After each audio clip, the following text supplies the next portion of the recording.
When thousands of people live piled on top of each other in sprawling concrete blocks, anonymity is part of the design. Neighbors hear footsteps through the ceiling, but they rarely ask who is making them. A young couple looking for a fresh start signs a lease for a modest apartment on the third floor. They want nothing more than quiet routine and affordable rent. The landlord offers them a steep discount on one strict condition. Under no circumstances is any tenant allowed to use the stairs leading to the fourth floor. Ignoring architectural red flags is easy when the price is right. The couple accepts the bizarre rule, treating it as a quirk of city living rather than a threat to their safety. Weeks pass. A heavy, chemical odor begins seeping through their ceiling vents, accompanied by rhythmic, heavy thuds in the middle of the night. The disturbances reach a point where ignoring them is no longer an option. They break the lease agreement, quietly making their way up the stairwell.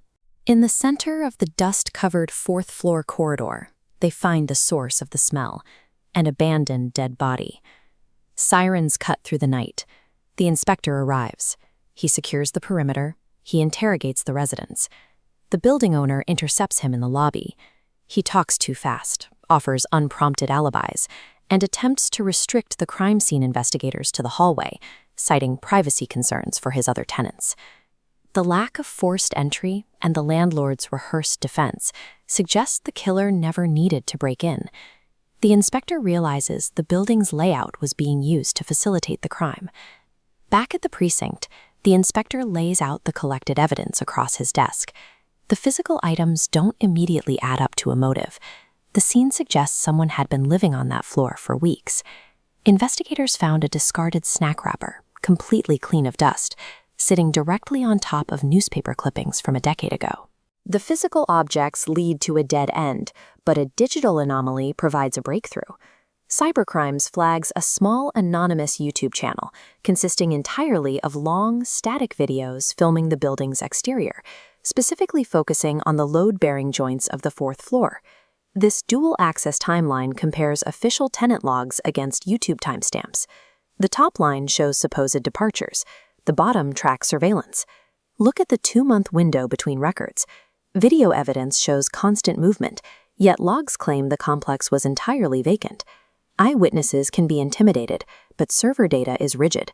The upload stamps prove the owner falsified his residency documents to hide the fact that he had specialists working on the upper floor long before the murder occurred. The inspector returns to the third floor, turning his attention to the specific individuals currently living under the landlord's roof. The young couple's attempt at a fresh start was already failing. The boyfriend's ex-girlfriend had recently tracked him down, intentionally renting a unit on the second floor to monitor his daily movements. Down the hall, a single mother holds bank accounts linked to the city's building inspection department, the very office responsible for auditing the complex's safety records. By running background checks on the ex-girlfriend's recent lease agreement and the mother's financial records, the inspector traces the paperwork. The landlord personally recruited and approved both of them. He filled his building with people who had serious reasons to avoid the police or those who held influence over safety audits. This carefully hand-picked community ensured that no one would ever report the structural modifications happening on the fourth floor. Armed with a warrant, the inspector returns to the fourth floor and breaches the final secured utility room. As the heavy metal door finally swings open, the true purpose of the YouTube surveillance becomes entirely clear. The murder was a byproduct of an engineering project.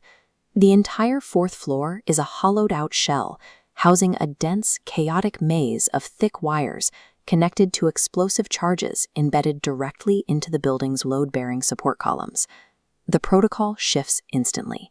The homicide investigation is suspended as the inspector orders a total, immediate evacuation of every unit in the complex. The landlord faced a looming structural audit that would reveal decades of hazardous shortcuts and embezzlement. To prevent the inspection, he spent months rigging the building for a controlled demolition that would erase the evidence and the debts at once. The dead body and the strict rules were secondary. The landlord leveraged his tenants' personal drama to keep them distracted, buying himself the time he needed to wire the building for its final hour. Sirens blare as residents pour out into the street. The ex-girlfriend, the single mother, and the young couple stand together on the pavement, watching the bomb squad flood their home. Specialists successfully sever the main detonator feed before the timer reaches 0. Uniformed officers locate the landlord attempting to slip through a subterranean transit tunnel and take him into custody. The young couple survives the night physically unharmed, but the psychological strain of the deception, compounded by the proximity of the ex-girlfriend, fractures their relationship. They pack their belongings the next morning and go separate ways. High-density living requires an unspoken trust in the people on the other side of the drywall. The 4th floor proves that ignoring the noises above you might secure cheap rent, but it also provides absolute cover for a predator hiding in the architecture.